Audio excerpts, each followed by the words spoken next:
आपल्याला एक गोष्ट जाणीवपूर्वक सांगतो ती म्हणजे आपण संजय राऊत यांचे प्रश्न जे प्रत्येक नेत्यांना विचारत असतात हे कधीतरी आपल्याला ती सवय बदलली पाहिजे। त्या माणसाकडून कधीतरी काय चांगलं निघेल काय हो कोणासाठी?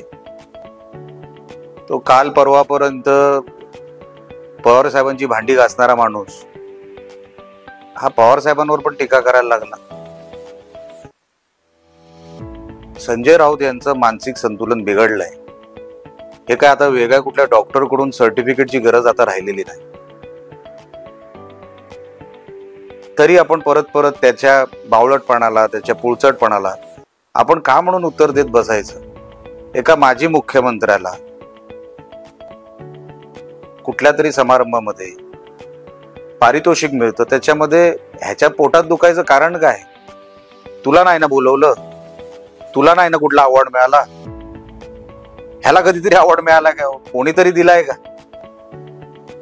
काय विषय? उगाच कुठेतरी ह्याची मळमळ होते म्हणून हा बोलत बसणार। हे कधी सुधारणार नाही हो। हे संजय राऊत सारखी लोक कधी सुधारणार नाही। ह्यांना महाराष्ट्राला अस्थिरच ठेवायचं आहे। महाराष्ट्राची एक संस्कृती होती, ते जपण्याचं काम बाकी सगळे करतात, पण एक संजय राऊत सगळं वाटोळं करत चाललंय। मला ह्या निमित्ताने एवढंच आहे की या संजय राऊताबद्दल आपण किती बोलावं आणि काय बोलावं? हा विकृत आहे, निर्लज्ज आहे आणि या माणसाने एकतर आपल्यापेक्षा केडरनी मोठा असलेल्या, उंचीने मोठा असलेल्या व्यक्तीबद्दल हा बोलतच जाणार। त्याला त्याच्यातून किंमत मिळते, तुम्ही किंमत देता त्याला नाही। साहेबांचा आभार दौरा अख्खा महाराष्ट्रभर सुरू आहे। आभार दौऱ्याच्या निमित्ताने रत्नागिरीत जसे येत आहेत तसेच काही दिवसांनी ते सिंधुदुर्गात पण येणार आहेत। मोठ्या प्रमाणामध्ये उत्स्फूर्तपणे शिंदे साहेबांचं प्रत्येक जिल्ह्यात स्वागत होतंय। एक उत्सवासारखं ते सगळं साजरं होत आहे। आमचे नेते आमच्या कोकणात आल्यावर आमच्या काय मागण्या पूर्ण होतात, आमच्या ऑटोमॅटिकली त्यांच्या समोर आम्ही मागणी ठेवू शकतो। त्या सगळ्या दृष्टिकोनातून पण एक सकारात्मक ह्या दृष्टिकोनातून ह्या दौऱ्याकडे आम्ही बघतो। मोठा कार्यक्रम इकडे आम्ही करणार रत्नागिरीला आणि तेवढाच मोठा कार्यक्रम आम्ही सिंधुदुर्गात करणार।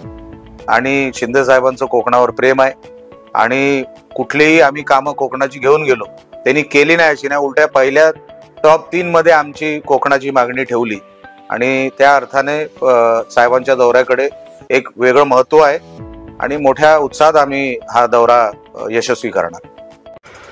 नवीन नवीन घडामोडी पाहण्यासाठी आजच आम्ही मुंबईकर 24 तासला लाईक करा, सबस्क्राईब करा आणि अपडेट रहा।